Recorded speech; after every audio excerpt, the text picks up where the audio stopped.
혹시 이런 경험 있으신가요? 한때는 세상 전부 같았던 친구들이 어느 순간부터 하나둘씩 시야에서 멀어지는 기분. 함께 웃고 울며 밤새도록 이야기를 나누던 소중한 이들이 이제는 특별한 날에만 겨우 안부를 묻는 사이가 되어버린 현실. 어쩌면 지금 당신의 주소록에도 지사람과는 왜 이렇게 멀어졌을까 싶은 이름들이 가득할지도 모릅니다. 저 역시 그랬어요. 어렸을 적엔 친구가 많다는 것이 큰 자랑이었죠. 중고등학교 때, 대학 때, 그리고 사회생활 초년기까지. 늘 주위에 사람이 북적였고 언제든 불러낼 수 있는 친구들이 있다는 게 큰 위안이었어요. 하지만 어느 순간부터는 주말에 막상 약속을 잡으려 해도 마땅히 연락할 사람이 없다는 걸 깨달았어요. 처음엔 바쁜 일상 탓이라고 생각했지만 시간이 흐를수록 마음 한구석이 텅 빈 듯한 외로움이 밀려왔죠. 내가 변한 건가? 아니면 친구들이 나를 떠난 건가 하는 생각에 밤잠을 설치기도 했습니다. 오늘은 나이 들수록 친구가 없어지는 그 진짜 이유에 대해 우리 함께 솔직하게 이야기해보려고 합니다. 제 삶을 돌이켜보면 친구 관계의 변곡점은 크게 두세 번 정도 있었던 것 같아요. 첫 번째는 대학 졸업 후 사회에 첫 발을 내디뎠을 때였죠. 같은 전공이었어도 각자 다른 회사, 다른 지역으로 흩어지면서 물리적인 거리가 생겼어요. 처음엔 주말마다 만나 술 한잔 기울이며 서로의 고충을 나누곤 했지만 야근이 잦아지고 새로운 인간관계에 적응하느라 다들 바빠지면서 연락이 뜸해지기 시작했어요. 다음에 보자라는 말이 영원한 작별 인사처럼 느껴질 때도 있었죠.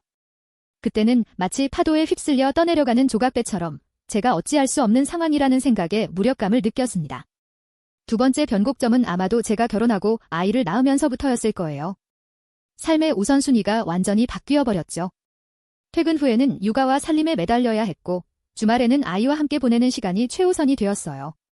미혼 친구들은 아직 자유롭게 여행을 다니고 취미생활을 즐기는데 저는 도저히 그럴 여유가 없었죠. 그 친구들을 만나도 서로의 대화 주제가 너무 달라 어색함을 느끼는 순간이 많아졌어요. 친구는 요즘 소개팅 앱 괜찮은 거 있더라고 하는데 저는 우리 아기가 밤에 통잠을 못 자서 죽겠어 같은 이야기를 하고 있으니 서로에게 공감하기가 어려워지더라고요. 마음이 아팠어요. 정말 사랑하고 아끼던 친구들인데 서로 다른 세상에 살고 있는 것 같은 기분이 들었습니다. 마치 같은 강물 위에 떠 있지만 각기 다른 방향으로 흘러가는 나뭇잎들처럼요. 하지만 단순히 바쁘고 환경이 변해서만은 아니라는 것을 나중에야 깨달았습니다. 시간이 지나면서 우리는 모두 선택이라는 것을 하게 돼요. 어릴 적에는 그저 학교에 가면 친구가 있었고 같은 반이라는 이유만으로도 쉽게 친해질 수 있었죠. 하지만 어른이 되면서는 나 자신에게 더 솔직해지고 내가 정말로 원하는 것이 무엇인지 깨닫게 됩니다. 더 이상 의미 없는 관계에 에너지를 쏟지 않게 되는 거죠. 어쩌면 이게 가장 큰 이유일지도 모릅니다. 우리는 더 이상 넓고 얕은 관계보다는 깊고 의미 있는 소수의 관계를 추구하게 됩니다. 이런 현상은 어쩌면 자연스러운 성장의 일부일지도 몰라요. 젊을 때는 다양한 사람들과 어울리며 세상을 알아가고 싶어 합니다. 하지만 나이가 들수록 내면의 평화와 안정감을 더 중요하게 여기게 되죠. 그러면서 자신과 가치관이 맞지 않거나 에너지를 고갈시키는 관계로부터 자연스럽게 멀어지게 되는 겁니다. 과거에는 단지 외롭다는 이유만으로 불필요한 만남을 이어가기도 했지만 이젠 혼자 있는 시간을 즐기고 나 자신에게 집중하는 것이 훨씬 더 가치 있다고 느끼는 거죠. 이런 변화는 어쩌면 우리가 더 성숙하고 현명해졌다는 증거일 수도 있습니다. 어떤 통계에서는 성인들이 평균적으로 평생 10명 이상의 친구를 잃는다고 하던데 생각해보면 그게 꼭 나쁜 것만은 아닐 수도 있겠어요. 중요한 건 숫자가 아니라 질이니까요. 그럼 우리는 이 고독을 어떻게 받아들이고 또 어떻게 나아가야 할까요? 저는 외로움을 인정하는 것에서부터 시작해야 한다고 생각해요. 외로움은 나약함의 증거가 아니라 인간이라면 누구나 느끼는 보편적인 감정입니다. 그 감정을 피하지 않고 마주할 때 우리는 비로소 그 속에서 새로운 의미를 찾을 수 있어요. 그리고 무엇보다 중요한 건 친구의 정의를 다시 내려보는 겁니다. 피 한 방울 섞이지 않은 가족이 될 수도 있고 같은 취미를 공유하는 온라인 커뮤니티의 익명 친구가 될 수도 있고요.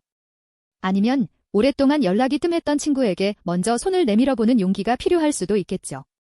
저는 요즘 새로운 친구들을 만나기 위해 작은 노력을 시작했어요.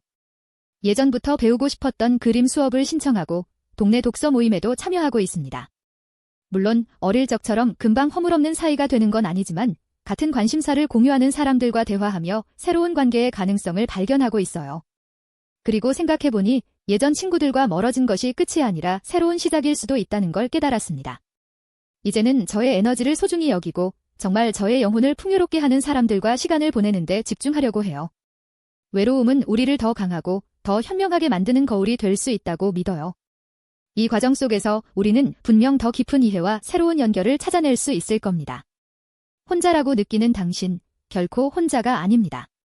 오늘 이 영상을 보고 문득 떠오르는 친구가 있다면 용기를 내어 안부 연락 한번 해보는 건 어떨까요? 아니면 잠시 멈춰서서 나 자신과 마주하는 시간을 가져보는 것도 좋겠습니다.